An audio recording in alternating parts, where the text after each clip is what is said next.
നമുക്കൊരു കോട്ടയം സ്റ്റൈൽ മീൻകറി ഉണ്ടാക്കി നോക്കാം.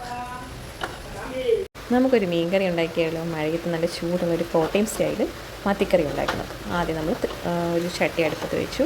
അതിലേക്ക് വെളിച്ചെണ്ണ ഒഴിച്ചിട്ടുണ്ട്. വെളിച്ചെണ്ണ ചൂടായി വരുമ്പോഴത്തേക്കും അതിലേക്ക് നമുക്ക് കടുക് ഇടാം. കുറച്ച് ഉലുവയും കൂടി. അത് രണ്ടും പൊട്ടി വരുമ്പോഴത്തേക്കും വെളുത്തുള്ളിയും ഇഞ്ചിയും ഇട്ടു.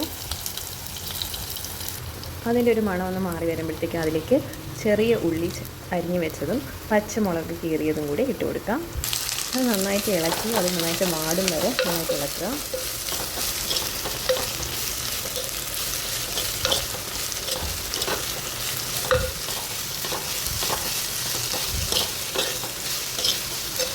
ഒരു സ്പൂൺ മഞ്ഞൾപ്പൊടിയും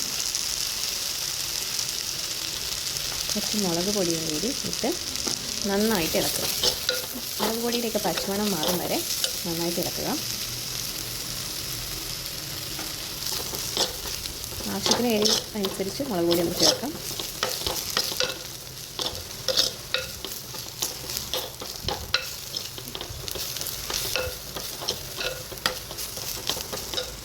ഇതിലേക്ക് പുളിവെള്ളവും കുടംപുളിയാണ് ഉപയോഗിക്കുന്നത്.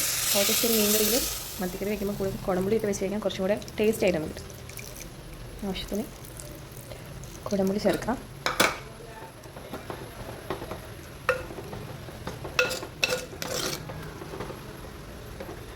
പിന്നെ നമുക്ക് ആവശ്യത്തിന് വേണ്ട ഉപ്പും കൂടി ചേർത്ത് കൊടുക്കാം.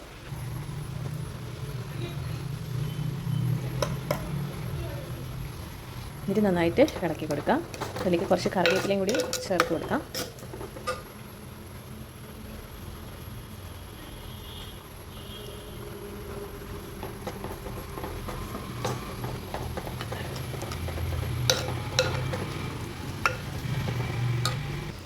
ഇതിലേക്ക് നമുക്ക് മീൻ ഓരോന്നായിട്ട് ഇട്ട് കൊടുക്കാം.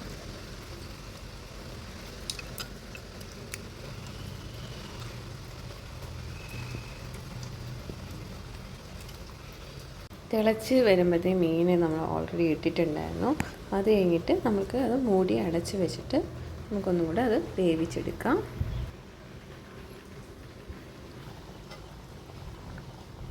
തിളച്ച് വരുമ്പോഴത്തേക്കും നമുക്ക് കുറച്ച് തീ കുറച്ച് വെച്ചിട്ട് ഒന്നുകൂടി വറ്റിച്ചെടുക്കാം. അപ്പോഴത്തേക്കും നമ്മുടെ കോട്ടയം മത്തിക്കറി കുടംപുളി ഇട്ട് വെച്ചത് തയ്യാറായി കഴിയും.